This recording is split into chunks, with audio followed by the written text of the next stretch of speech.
The international music marketplace has become increasingly more important for hard rock music, particularly in Europe.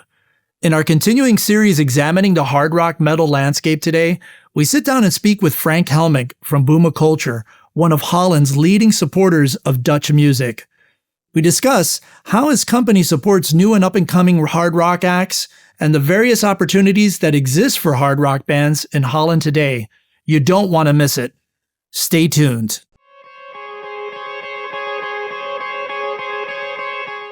This episode of the MUBUTV Insider video series is brought to you by the Music Business Registry. The Music Business Registry is the leading music industry publisher of the most up-to-date contact information for major and independent record label A&R, music publishers, artist managers, music attorneys, music supervisors, and much, much more. The Music Business Registry is the trusted industry standard and source serving the music business community for over 30 years with the most accurate and up-to-date contact information available. Their titles include the A&R Registry, the Film and Television Music Guide, the Music Publisher Registry, and the Music Attorney Registry. All of their publications are available in PDF, CSV, or online subscription. Visit musicregistry.com and use coupon code MUBUTV10 at checkout. That's musicregistry.com. Coupon code MUBUTV10. When you're ready to put your music to work, musicregistry.com. So hi, we're back at the second annual Global Rock Summit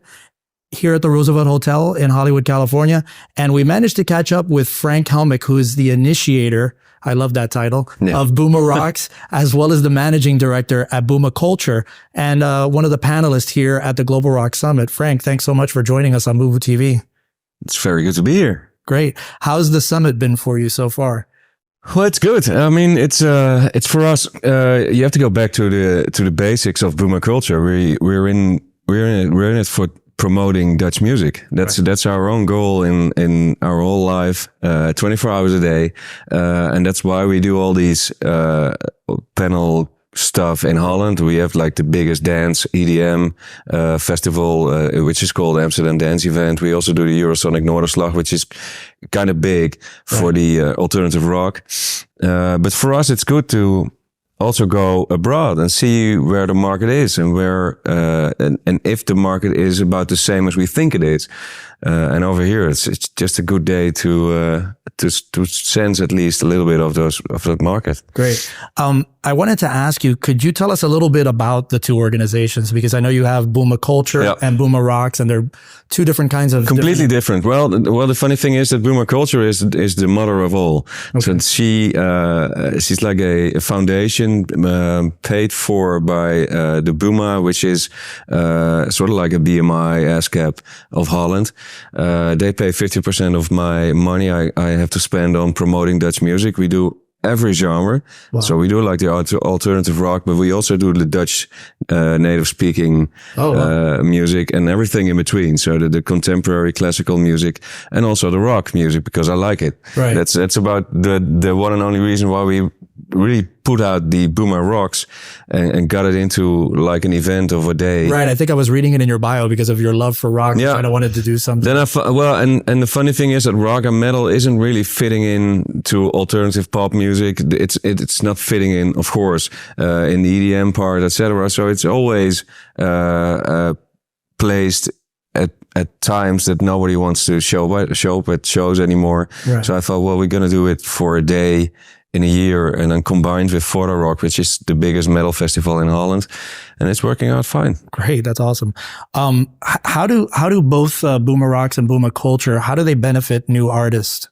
No, if you look at Buma Cultuur and Buma Rocks, and the only thing we try to do is facilitate the bands, so to make it a little easier to get in contact with the relevant people working abroad, especially abroad in the markets they want to go to, and that's what we do. And the only thing we do is invite as much as relevant people over to Holland and make them drink a lot and see the bands. That's our job. That's the formula. That's the formula, and that's the formula that works for almost every kind of music. Right. Especially also with EDM. I mean, Amsterdam Dance Event is nothing else. It's big because we have like 350,000 people over in Amsterdam during that week. But the only thing that happens over there is people are doing business during daytime, and at night they're drinking, having parties, etc. until 6 o'clock in the morning, and 9 o'clock they start again doing business. Right. What opportunities, since, this is the Rock Summit, what opportunities exist for hard rock bands to tour in the Netherlands? Maybe not necessarily Dutch, but outside of, everywhere else in the world. Are there a lot of opportunities? Yeah, there are a lot of places to play, but the worst thing is in Holland. I'm a bit negative maybe on that side, but we don't have that many people that like loud music anymore. I mean, they do like rock music. If you have a festival, you will have to have Metallica, Rammstein, and all those not really metal bands anymore. You have to have that as a headliner to get 50,000 people. Because this year, For the Rock has Slipknot as a headliner, and I don't think they're really selling that many tickets. Really? Wow, that's shocking. Do you find it that Dutch audiences are open to new international hard rock and metal acts? Yeah, we'll have to, because Holland is, as we always refer to, is a stamp. It's like a really small country, and that's the reason why all those Dutch bands want to go abroad, because it's too small to even make a good buck of money.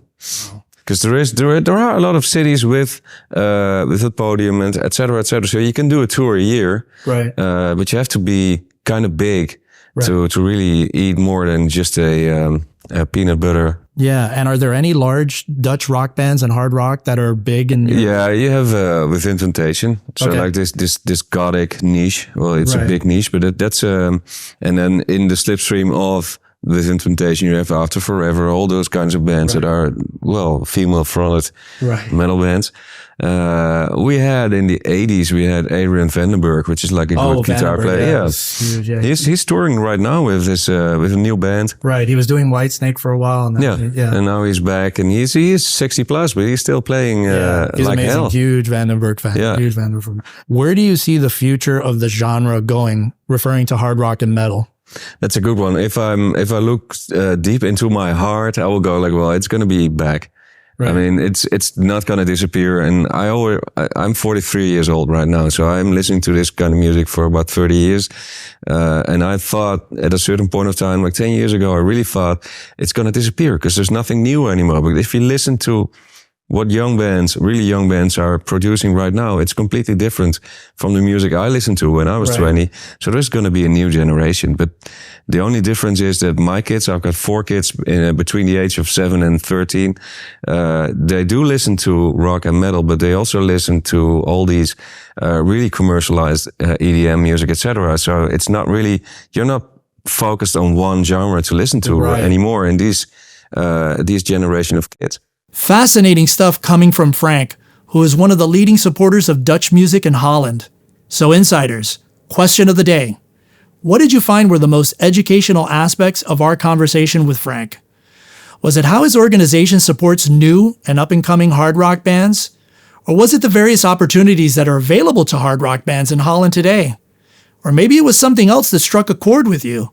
We'd love to hear from you in the comments below. Thanks so much for watching this video. Please, as always, make sure to subscribe to MUBUTV for more information on how to educate, empower, and engage your music career. You can also check out a summary of this episode and everything we talked about in the description below as well. And if you enjoyed this video, we'd really love it if you hit the like button and let us know what other kinds of videos and types of content you would want to see on our channel.